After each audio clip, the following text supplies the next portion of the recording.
Tamil cinema நேயர்களுக்கு அன்பு வணக்கம். வெல்கம் டு ஏபி திரை. இந்த ஷோல நாக சைதன்யா, சாய் பல்லவி இவங்க நடிப்புல வெளிவந்த திரைப்படம் தான் லவ் ஸ்டோரி. இந்த படம் மிகப்பெரிய வெற்றி அடைஞ்சது. அந்த வெற்றிக்கு பிறகு இவங்களுடைய கூட்டணியில மீண்டும் வெளிவந்திருக்கிற திரைப்படம் தான் தன்பேர்.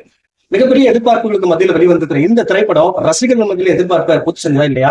இந்த படம் இருக்கு, இந்த படத்தினுடைய கதை என்ன அப்படின்னு சொல்லி பார்க்கலாம் வாங்க. உண்மை சம்பவத்தை மையமா வச்சு இந்த படத்தை எடுத்திருக்காங்க. இந்த படத்துல நாயகன் நாக சைதன்யா, நாயகி சாய் பல்லவி ரெண்டு பேருமே பாத்தீங்கன்னா உயிருக்கு உயிரா காதலிக்கிறாங்க. இவங்க மீனவ குடும்பத்தை சேர்ந்தவங்களா இருக்காங்க. மீனவ தலைவனா பொறுப்பெடுத்ததுக்கு பிறகு நாக சைதன்யா பாத்தீங்கன்னா 9 மாத காலம் குஜராத்தை தாண்டி கடல்ல மீன் பிடிக்க போறாரு. இப்படி மீன் பிடிச்சதுக்கு பிறகு 3 மாதங்கள் பாத்தீங்கன்னா ஊருக்கு திரும்பி வராரு. இப்படியான நடந்துட்டு அந்த சமயத்துல ஒரு கட்டத்துல சாய் பல்லவி கடலுக்கு போக வேணாம் அப்படின்ற மாதிரி எவ்வளவோ சொல்லியும் அந்த பேச்சை மீறி கடலுக்கு போறாரு. அந்த சமயத்துல கடல்ல மிகப்பெரிய புயல் அப்படிங்கிறது உருவாகுது. அப்போ ஒரு நபரை காப்பாத்துறதுக்காக போறாரு. போற சமயத்துல என்ன ஆகுது அப்படின்னா பாகிஸ்தான் எல்லையை தாண்டி போயிடுறாங்க. அப்போ பாகிஸ்தான் ராணுவம் எல்லாருமே பாத்தீங்கன்னா கைது பண்ணி சிறையில அடைச்சிடறாங்க.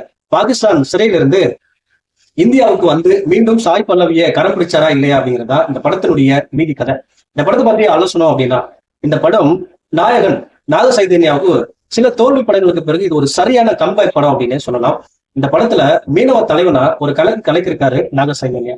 குறிப்பா சாய் பல்லவி கூட ரொமான்ஸ் பண்ற அந்த காட்சிகளாகட்டும், தன்னுடைய நண்பனுக்காக இறங்கி சண்டை போடுற அந்த காட்சியாகட்டும், பாகிஸ்தான் சிறையில அந்த காவலாளி கிட்ட தேசிய கொடிக்காக போராடுற அந்த காட்சியாகட்டும், ஒரு கமர்ஷியல் ஹீரோவா ஒரு கலக்கிருக்காரு இந்த படத்துல. அதே போல படத்தினுடைய நாயகி சாய் பல்லவி வழக்கம் போல சிறப்பான நடிப்பை வெளிப்படுத்திருக்காங்க.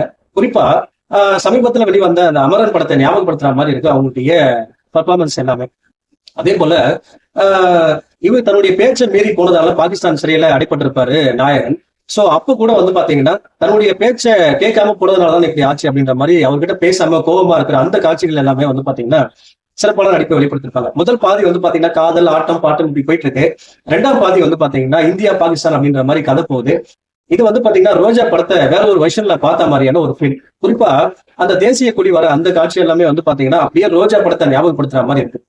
என்னதான் அமரன் படம் உண்மை சம்பவத்தை மையமா வச்சு எடுத்திருந்தாலும் அதுல சினிமாவில ஒரு சில மாற்றத்தை பண்ணும்போது அந்த படத்தை எதுவுமே பாதிக்கல. ஆனா இந்த படம் பாத்தீங்கன்னா ஆந்திரா மசாலாவை இயக்குனர் அள்ளி தூக்கியிருக்காரு. குறிப்பா அந்த பாகிஸ்தான்ல நடக்கிற அந்த தீவிரவாதத்துல இருந்து தப்பிச்சு திரும்ப ஜெயிலுக்குள்ள வர சீன் எல்லாமே பாத்தீங்கன்னா ரொம்ப லாஜிக் நல்லா இருக்கு. எனவே ஓவராலா பாத்தீங்கன்னா இந்த படம் நாக சைதன்யாவுக்கு ஒரு சரியான கம்பேக் படம், ஒரு வெற்றி படமா அமைஞ்சிருக்கு. அதுல எந்த மாற்று கருத்தும் இல்லை. ஒரு சில லாஜிக் மெதல் இருக்கு.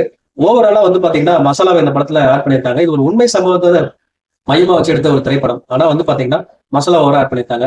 எனவே பாத்தீங்கன்னா இந்த படத்துக்கு நான் கொடுக்குற ரேட்டிங் 5-3. இந்த படத்தை தாராளமா பார்த்து நீங்க என்ஜாய் பண்ணலாம். அடுத்த வசனத்துல சந்திக்கிறேன். நன்றி, வணக்கம்.